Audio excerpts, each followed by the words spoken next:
Manusia itu siapa? Manusia itu mangkanat mahasinuhu masawiyah fakih falatakunu masawihi masawiyah.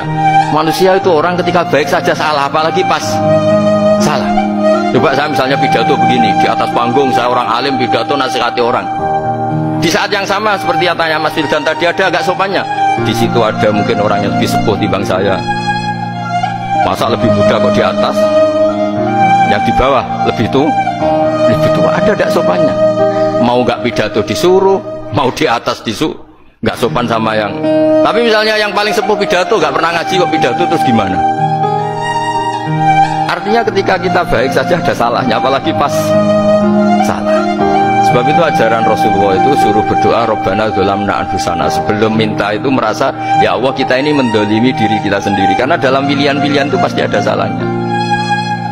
Coba misalnya Anda bangun masjid habis 2 miliar, yang harusnya 1 miliar sudah jadi.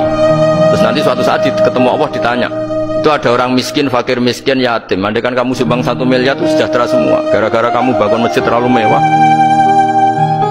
Ya tapi kadang-kadang orang kebaikannya itu orientasinya bangun masjid, gak tertarik nyumbang fakir. Saat itu cara berpikir gitu mau apa?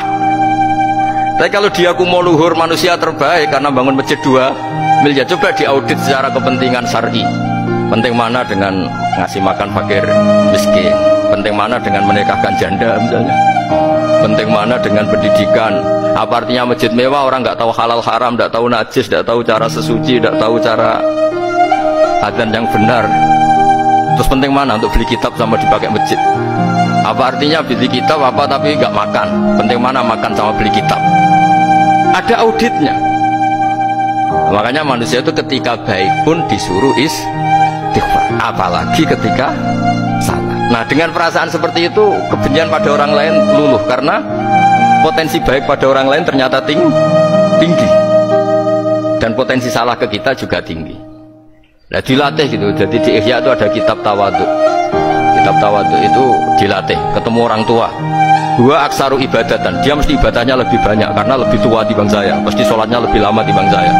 Ketika Anda sudah tua melihat anak-anak, gua aqallu minni maksiatan, mesti maksiatnya tidak banyak karena masih kecil. Terus ketika melihat orang fasik maksiat, la wa yatubu alaih fa inna wa tawwabur rahim, mungkin Allah memberi tobat. Bisa saja Umar itu ingin bunuh Nabi, tapi Allah memberi tobat.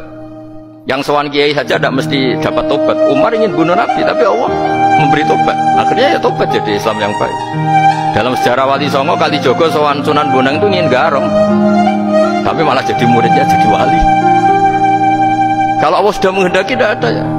Perang Uhud orang Islam kalah itu karena panglimanya siapa? Khalid bin Walid. Tapi dia malah yang dapat hidayah. Nah, sama orang yang sekarang Anda benci, bisa saja Allah merencanakan ada apa? Hidayah di situ. Dan kita yang merasa benar, jangan saja ada rencana Allah bikin kita su'ul khotimah, na'udzubillah min dzalik, kan tidak pernah tahu. Nah, dari tidak pernah tahu itu orang diusahakan tawadhu. Wa ma adri ma yuf'alu bi wala bikum, kita tidak pernah tahu. Makanya meskipun saya ini kiai, terus kata orang banyak itu ketok, kalau istighfar jangan nangis betul kan? Coba kan nggak perlu di depan umum, nanti ada ke penampilan kan ribet kan, dan nangis nggak ikhlas, nggak mutu.